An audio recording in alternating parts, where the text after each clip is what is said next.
Hey guys, my name is Monique Morton, and welcome to my channel stage for endometriosis fighter day by day. Because trust me, today is one of them days for me. For those that do not know, endometriosis is tissue that grows outside of the uterus that leaves implants all over, what I like to call spider webs, because when you get enough of them, they tend to fuse together. So for me, here's a little background for me. I had my oldest back in 2011. A year after me having my oldest, I got Mirena. The Mirena came out, got it again, and after that, I began to having a lot of left pelvic pain. So at that point, we were talking about how it was hard for me to get pregnant, and that I only had a slight window, so we took the Mirena out. Me and my husband decided at that time my mom was diagnosed with stage 4 stomach cancer, and I couldn't think of bringing kids in this world and my mom would not be here. So we took the Marina out.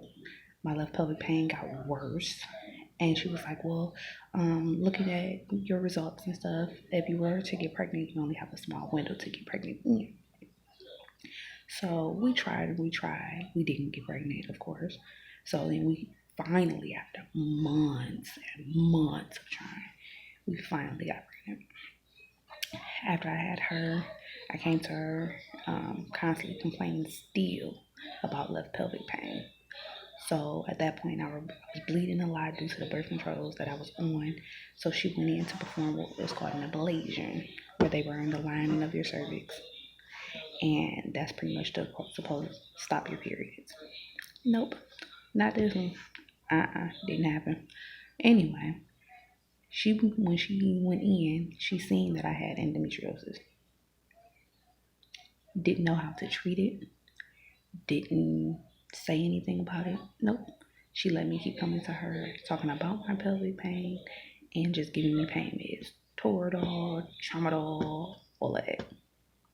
I was constantly in somebody's ER room, at least twice a week. I can tell you every doctor I've been saying. Heck, I'm pretty sure they know me by first name. Okay? It got that bad. So I started to go through multiple doctors. I seen a doctor who had me undressed, just looked at me, looked me up and down, told me to get back dressed because there's nothing I can do to help you. Do you understand how hard that is to hear? You're dealing with constant pain and people telling you, well, sorry, there's nothing I can do for you. Or here, take these pain meds. It'll be okay. Or it's not that bad. Or think positive. You'll be okay. And it's like, if it was that simple, don't you think I would have done it by now? If it was simple to just take the pain meds and keep it pushing, I wouldn't be in a lot of pain that I am in today. Still. Okay. So I've had multiple surgeries for this disease. Stop right there. For those that don't know, endometriosis, there is no cure for endometriosis. I'm in stage 4. Okay? No cure. Yeah, it may not peak its head. You may not have any symptoms. Or they may not be as bad because you're taking birth control. But it's gonna always peak its head. And for me, as of lately, it's definitely been peaking its head. Okay. So back to the story. I went and got my tubes. Not my tubes. I had a partial hysterectomy in 2016 at the age of 24. Yes, due to this disease, it took permanently my chances of being able to have any more kids. I have 2 kids. Thank God I have them because otherwise I wouldn't be able to have any more. When she went in to do a partial hysterectomy, she cleared everything out. Okay, I'm good, living my best life. Nope. What, 6 to 8 months came back around? It was back. This time I feel like it came back with a vengeance. Okay. It began to fuse my liver to my colon. All of that began to fuse together with my left ovary, fused together to my left pelvic side. My left pelvic wall, rather. And that caused me to have issues walking, had to get help getting up out of the chair. My husband had to help me to the bathroom, put my pants down, help me get in and out of bed.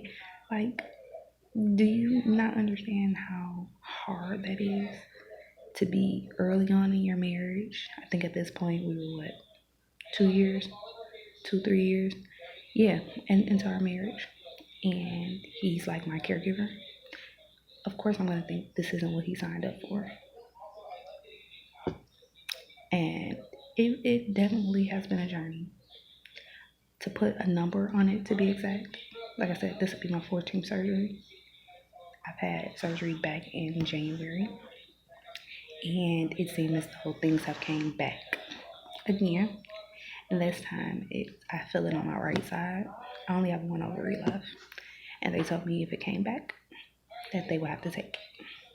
So I'm having mixed emotions about it because I feel like that's taking the last thing that makes me a woman. So some days, yeah, you may see I'm all jolly and acting like the world doesn't bother me. That's because when I'm not jolly, I'm laying on the couch crying. I'm in the bed crying. I'm balled up. I'm rocking. I got a heating pad on me. So it's like, no, I'm going to enjoy my good days because when they bad, they hella bad. So I appreciate you guys. However, you stumbled across my channel. Stay. Pull up a chair. Don't forget to subscribe. Look down in the comments. Tell me if you are or you know somebody that's battling endometriosis. Because if you're not an advocate for yourself, trust me, these doctors don't care. They'll let it go in one ear and out the other. Pain meds, yep, keep it pushing. You have to demand better care. Trust me, that's how I was able to find the doctor that I have now. And I'm so thankful to him. Because even though I have multiple surgeries, each time I have it, it's giving me a little bit longer span of without dealing with pain. But because it was untreated, it's a lot of things that's not visible to the eye that he can't see, so he can't get. Now, endometriosis not only has my organs fused together, but I do have what's the word that I'm trying to say? I do have implants on my sciatica nerve.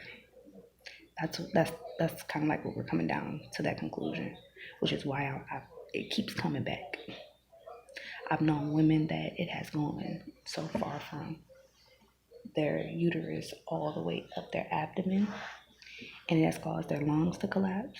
I've known women that it has went to their brain, so it's causing them to not recall certain events. Like, this disease is real. 1 in 10 women will get it. As of right now, it's 174 million women currently worldwide that is battling endometriosis, and it's not talked about. Why? Why isn't it talked about? The only thing that I can say is early detection is the key. Because if you go untreated like me, your chances of living a pain-free life is slim, baby girl. It's slim. So again, don't forget, down in the comments, tell me your journey. Tell me what you do to make your bad days, your flare-up days, a lot better to cope with. Tell me how long you've been dealing with it, what all you have done. But again, this will be my journey. I'll be documenting every day. And since this is one of the weeks that I'm dealing with a bad flare-up, some days it's going to get ugly.